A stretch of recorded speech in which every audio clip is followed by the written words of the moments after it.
الحمد لله نحمده ونصلي على رسول الكريم والشاهدين والشاهدين والحمد لله رب العالمين. بعد شیعہ حضرات سادہ مسلمانوں کو یہ بات باور کرواتے ہیں کہ خلافت کا حقدار علی رضی اللہ عنہ تھے. 19 خلیفہ میں اہل بیت کے خلاف شاذ نچائی گئی، پھر ابو بکر صدیق رضی اللہ عنہ کو خلیفہ بنا دیا گیا اور اہل بیت کا حق چھینا گیا. حالانکہ اصل بات کچھ اور ہے. جس طرح ہم حضرت ابو بکر صدیق رضی اللہ عنہ کو خلیفہ بنا فصل مانتے ہیں، وہ بنے بھی ہوئے بھی، جن کو شیعہ کتنے زور لگائے رد نہیں کر سکتے. بذات خود شیعہ حضرات کے معتبر تفاسیر کے اندر کی بات مذکور ہے کہ آپ علیہ السلام نے صراحتاً فرما دیا کہ اللہ تعالیٰ نے انکار کر دیا ہے کہ خلیفہ بنا فصل علی نہیں بنے گا، ابو بکر بنے گا. ایک تفسیر ہے تفسیر فرات، جو فرات بن ابراہیم الکوفی کی ہے.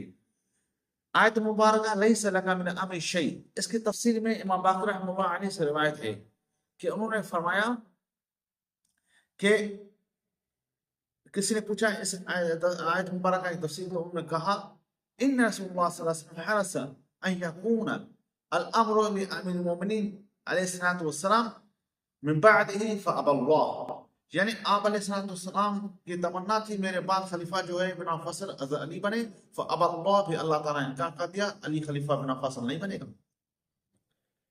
دوسری تفسیر مقبول، جس کو ترجمہ مقبول کے نام سے مشہور ہے، وہ تو اردو کے اندر ہے. وہ اس طرح سے بات میں ہے کہ اسی آیت مبارکہ کے کہ اللہ تعالیٰ نے آپ علیہ السلام کو صراحتاً فرما دیا کہ یہ بات تقدیر میں قضاء الہی میں لکھ دی گئی ہے کہ آپ کے بعد جو خلیفہ بنے گا وہ حضرت ابو بکر بنے گا، علی رضی اللہ تعالیٰ چوتھا خلیفہ بنے گا.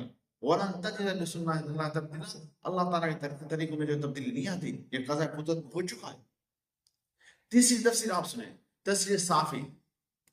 سورۃ تحریم کے تفسیر میں وہ لکھتے ہیں تفسیر صافی والے کہ اما حفصہ رضی اللہ تعالیٰ نے اپنے السلام سے پوچھا کہ حضرت آپ کے بعد خلیفہ کون بنے گا؟ من یستخلفکم من بعدک، فرمایا ابو بکر، ثم بعدہ قال اباک، ثم بعدہ قال محمود، یعنی میرے بعد جو خلیفہ بنے گا وہ حضرت ابو بکر صدیق رضی اللہ تعالیٰ اور اس کے بعد عمر فاروق رضی اللہ عنہ بنے گا، اس کے بعد جو فاشاہت ہوگی اور کوئی بھی خلیفہ نہیں بنے گا. تو یہ ساری باتیں مذکور ہیں جو وہ حضرات اعتراضات کرتے ہیں اور ہم جو بات کرتے ہیں.